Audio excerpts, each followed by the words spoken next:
Friends, जैसा कि आप लोगों को मालूम है कि income tax return financial year 2021-22 यानी असेसमेंट ईयर 2022-23 की ड्यू डेट 31 जुलाई 2022 है।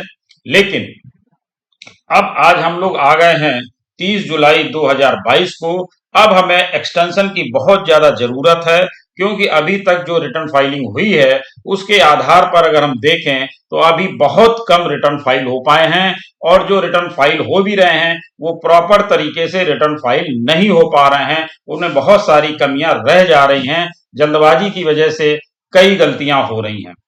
तो इसलिए सरकार को बहुत जल्द यानी आज हर हाल में इनकम टैक्स रिटर्न की डेट एक्सटेंड करनी चाहिए, जिससे लोग जो गलत फाइलिंग कर रहे हैं, बहुत सारी रिटर्न फाइलिंग में मिस्टेक्स कर रहे हैं, वो ना करें।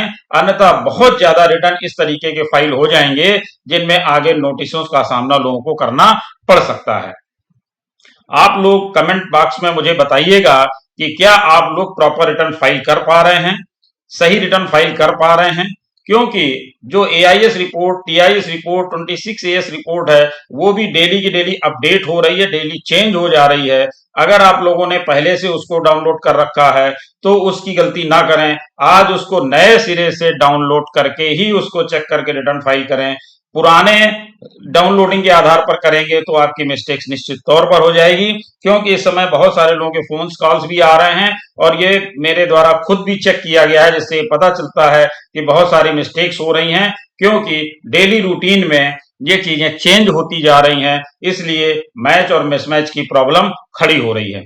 खैर, अब हम लोग आते हैं, आगे चलते हैं ड्यू डेट्स के लिए। डेट एक्सटेंशन के संबंध में क्या है। दूसरी चीज ये भी देखना है कि अगर डेट एक्सटेंशन की वजह से हमारे कुछ कॉन्सिक्वेंसेस खड़े होते हैं तो उसके लिए हमें क्या करना है। तो वीडियो को अंत तक देखिएगा, जिससे आपकी कई समस्याओं का समाधान भी हो सके और आपको पता भी चल सके कि रिटर्न फाइलिंग से आपको कौन कौन सी समस्या उत्पन्न होने वाली है। आइए देखते हैं। सबसे पहले the last date for filing income tax return financial year 2021-22 assessment year 2022-23 is July 31, 2022. This deadline is applicable for individuals whose accounts are not required to be audited. जिनके ऑडिटेड नहीं होने उन्हीं के ऊपर एप्लीकेबल है। If you do not file your ITR by the deadline, you will not only have to pay a late filing fee, but there are other disadvantages as well. केवल late filing fees ही आपके ऊपर लगने वाली नहीं है, आपको और कई डिसएडवांटेज का भी सामना करना पड़ेगा, तो आपको ये ध्यान में रखना है। दूसरा, मेरी अपनी पर्सनली आपको सलाह है कि अब आप ऐसा करें, रिटर्न्स को एक सीक्वेंस में बना लें। जो लेट फाइलिंग के अंतर्गत आ रहे हैं, मैक्सिमम लेट फाइलिंग के अंतर्गत आ रहे हैं, जिनकी लेट फीस 5,000 रुपए लगने वाली है, उनको सीक्वेंस में ले लें, पहले ले लें। जिनके ऊपर 1,000 रुपए की लेट फीस लगने वाली है उसको उसके बाद की सीक्वेंस में ले लें। और कुछ रिटर्न ऐसे भी आ जाते हैं जो किन्हीं कारणों से फाइल तो करने होते हैं लेकिन वो इस लेवल पे नहीं आते, 2.5 लाख से कम के हो जाते हैं, उनको उसके बाद ले लें। तो इस तरह से सीक्वेंस बना करके काम करें, क्योंकि डेट अभी भी एक्सटेंड नहीं की गई है और लगातार उनके द्वारा ये मना किया जा रहा है कि डेट एक्सटेंड करने का हमारा विचार ही नहीं है। हालांकि पोर्टल भी बीच बीच में स्लो चल रहा है, बहुत सारी डिसएडवांटेज भी आ रही हैं, जैसा कि मैंने अपने पहले वीडियो में सारी चीजें आपको डिस्क्लोज भी करी हैं कि किन किन कारणों से ये डेट एक्सटेंड होनी चाहिए। दोबारा यहां पर रिपीट नहीं करूंगा, यहां पर केवल आपको वो चीजें बताना चाहता हूं कि अगर डेट एक्सटेंड हो जाती है तो क्या होगा, और डेट अगर एक्सटेंड नहीं होती है तो आपको किन किन चीजों का ध्यान रखना है। जैसा कि मैंने आपको अभी बताया, आगे और भी चीजें आपको बताता हूं कि किन किन चीजों को आपको ध्यान में रखना है। As per the current income tax laws, a late filing fee of ₹5,000 is levied if a belated ITR is filed. तो 5,000 रुपए आपको लेट फीस लगने वाली है। दूसरी चीज ये है कि अगर आपका टर्नओवर 5 लाख रुपए से आपकी इनकम 5 लाख रुपए से कम है या 5 लाख रुपए तक आती है टोटल इनकम, तो आपको लेट फीस केवल 1,000 रुपए देनी है, और 5 लाख रुपए से ज्यादा की इनकम आती है तो आपको 5,000 रुपए लेट फीस देनी है। The late filing fee is levied under section 234F of the Income Tax Act 1961. Do note that this late filing fee must be paid before the belated ITR is filed. यानी पहले आप late fees जमा करेंगे, उसके बाद ही अपना return file कर सकेंगे। अब इसके बाद की चीजें देखते हैं। If an individual files an income tax return after the expiry of the deadline, then she will not be able to carry forward the losses under the following heads. अगर आप समय से फाइल नहीं करते हैं तो आपके कौन कौन से कॉन्सिक्वेंसेज होंगे वो देख लिए। Income from other sources, income from capital gains, income from business and profession including speculation business. However, an individual is allowed to carry forward losses under the head income from house property. If there is an income tax refund due, then tax refund will be payable only if the ITR is filed and verified.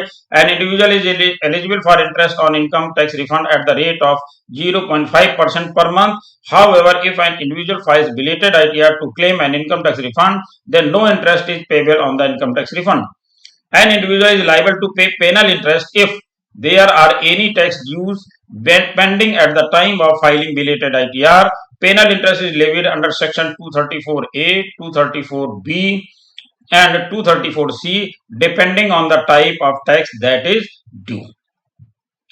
Panel interest, अब बात कर लेते हैं। Penal under section 234A is levied if an individual fails to deposit self assessment tax before July 31st।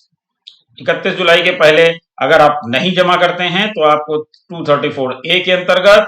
Similarly penal interest under section 234B is levied if an individual fails to deposit 90% of the income tax before March 31st। अगर 31 मार्च के पहले आपने advance tax 90% तक नहीं जमा कर दिया है तो आपके ऊपर 234B भी लगेगा। Of the financial year penal interest under section 234C is levied if an individual has not made an advance tax payment during the previous financial year। अब ये पेनल इंटरेस्ट होने वाला कितना है? The penal interest under all three section is levied at 1% per month on the tax amount dues। अगर tax amount आपका due रह गया है तो 1% आपको पेनल इंटरेस्ट देना है, वो भी देना है पर मंथ। दूसरी चीजें जो हमारे ध्यान देने योग्य हैं वो है other things to keep in mind. Individual taxpayer should note that there is a deadline for filing belated ITR as well. If an individual misses the date of file ITR July 31st, 2022 for financial year 2021-22, then one must file the belated ITR on or before 31st December 2022। यानी अगर आप अभी नहीं file कर पाते हैं तो late fees के साथ, इंटरेस्ट के साथ आपको फाइल करना है 31 दिसंबर 2022 तक। और अगर आप मिस करते हैं यानी if an individual Mrs the December 31st, 2022 deadline, then she will not be able to file ITR unless the income tax department sends him her notices for filing the same। अगर आप 31 दिसंबर तक भी file नहीं कर पाते हैं तो आप फाइल नहीं कर पाएंगे और डिपार्टमेंट आपको नोटिस इशू कर सकता है। तो डेट बढ़ने का तो हम लोग इंतजार कर ही रहे हैं, लेकिन साथ साथ मैंने आपको सीक्वेंस भी बताई कि सीक्वेंस में आप रिटर्न फाइलिंग करें जिससे आपका बर्डन थोड़ा सा कम हो सके। और इसके बाद लेट फीस और इंटरेस्ट के बारे में भी आपको बताया। तो मेरा ख्याल है आपको इन चीजों को ध्यान में रखने से कुछ फायदा होगा, ऐसा मैं विश्वास करता हूं। अगर आपने अभी तक हमारा चैनल सब्सक्राइब नहीं किया है तो कृपया सब्सक्राइब करें और बेल आइकन अवश्य प्रेस करें जिससे हमारे अपलोड होने वाले वीडियो आपको जल्दी से जल्दी मिल सकें। Thank you.